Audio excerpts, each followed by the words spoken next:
Hello guys and welcome to another episode of Zayd's Experience. My name is Zayd and today I have another great cut of meat for you guys.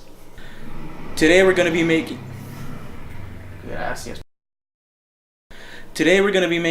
ribeye roast with the bone in. I know this is a super expensive cut of meat, but trust me guys on this one, it is super easy to cook, at least with this method, and it's super fail safe. Trust me, you'll be able to cook it in no time. You'll impress any guest that you have over. So, without further ado, come follow me and let's go cook this.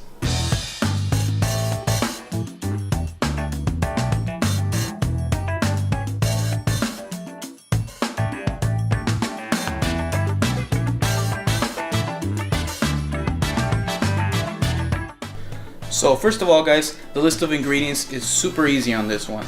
The only thing that we're really going to need is 2 sticks of butter, some thyme, rosemary, garlic powder, salt and pepper, and a little bit of olive oil. And that is it. And obviously you're going to need ribeye roast. So the first thing guys that you got to eliminate out of your head is don't be afraid to fail on this. This is a fail-safe way to cook this. It's super easy, trust me. So the first thing that we're going to go ahead and do is we're going to mix all the ingredients together. So before we start mixing anything guys, the first thing that we need to start doing is we gotta let this guy outside for at least 6 hours. I know that seems like a lot, but the way we are gonna cook it, we need to make sure that the meat is not cold from the inside. A lot of the times what ends up happening is the meat is perfectly well at room temperature from the outside, but the inside is still very stiff because it's still cold. It hasn't completely defrosted, or it's still not at room temperature on the inside. So 6 hours minimum is a really good time, and it's a fail-safe way to make sure that this is cooked perfectly well. Getting that out of the way, after you let it rest outside at room temperature for 6 hours, the first thing we're going to do is we're going to start throwing all the ingredients into one pan. So the first thing we're going to do is we're going to put the butter in the recipient that you've chosen. The best thing to do is let it at room temperature as well. That way it melts and it becomes a lot more easy and more malleable. The next thing is we're going to add our garlic.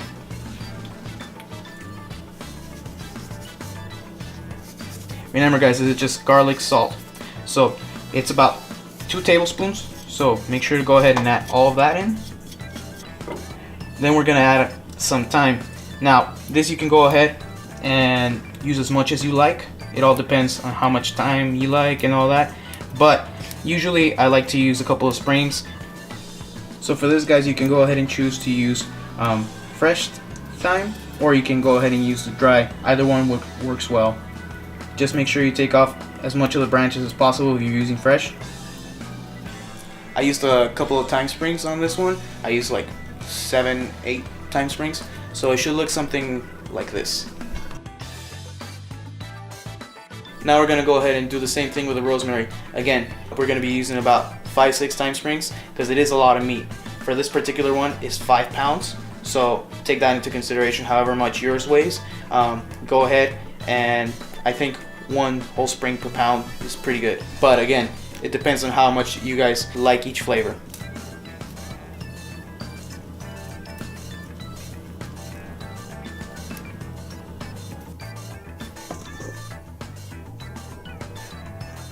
So now what we're going to do guys is we're going to go ahead and add kosher salt and some freshly ground pepper.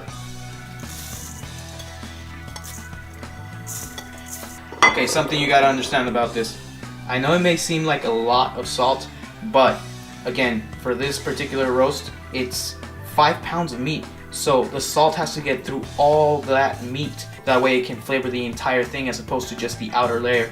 A good kind of rule of thumb is however much you think is a proper amount, double that. And that's usually what a lot of top chefs recommend. I think this is a good amount for this, which was about 4 tablespoons and 2 tablespoons of ground pepper. So let's mix it all up.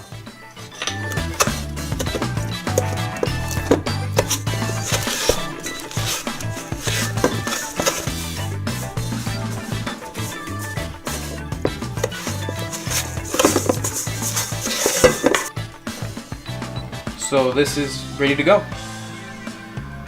Now guys, this is the part where we're going to get our hands dirty.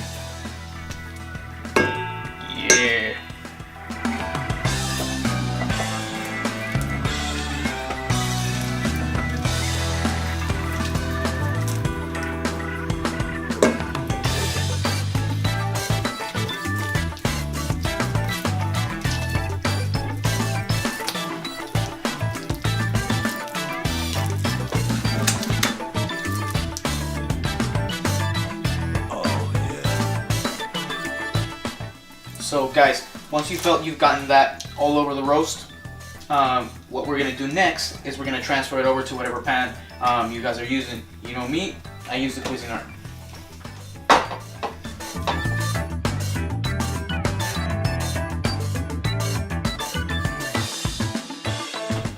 So what we're gonna do now, guys, is we're gonna put the extra virgin olive oil on top of the rib roast.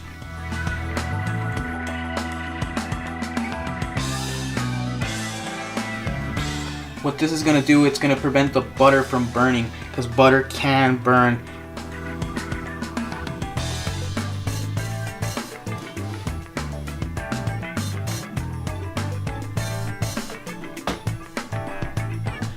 Depending on how much your rib roast weighs, in this case it's 5 pounds, we're gonna multiply it by 5. The reason is because for every pound, you're gonna leave it in the oven at 500 degrees Fahrenheit for 5 minutes. So this is 5 pounds, exactly 5 pounds. So 5 times 5 equals 25 if my math doesn't fail me. And this is gonna give us a medium rare to rare. The reason why we want the meat to be medium to medium rare is because the more cooked the meat is, the less juicier it is, and it becomes a lot harder to chew.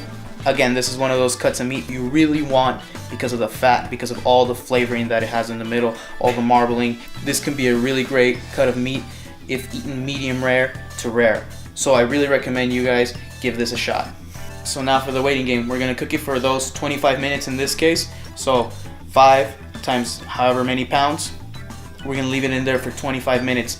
But then the real thing comes at the end, is once that's done, we're not gonna touch that oven at all. We're gonna leave it inside the oven for 2 extra hours. So we're just gonna leave it in there after we cook it for those 25 minutes, and then we'll come back and check it out. So while you wait those 25 minutes, this is a perfect time for cleanup.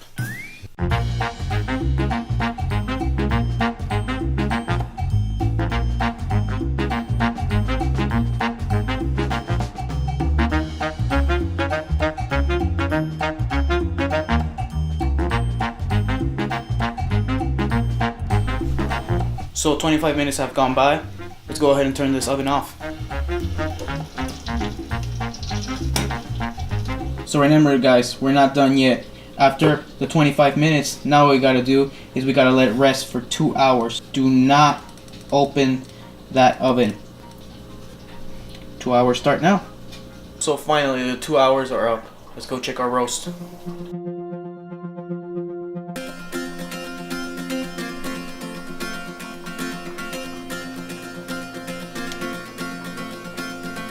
Look at that, guys.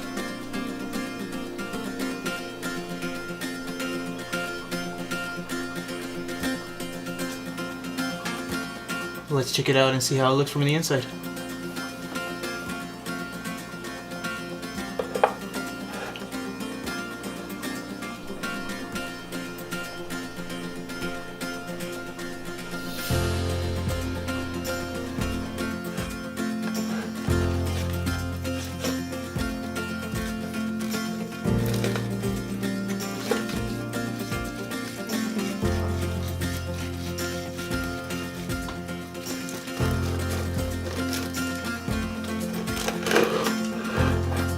You guys are gonna love this.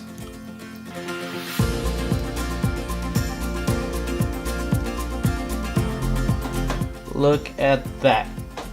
Perfect pink.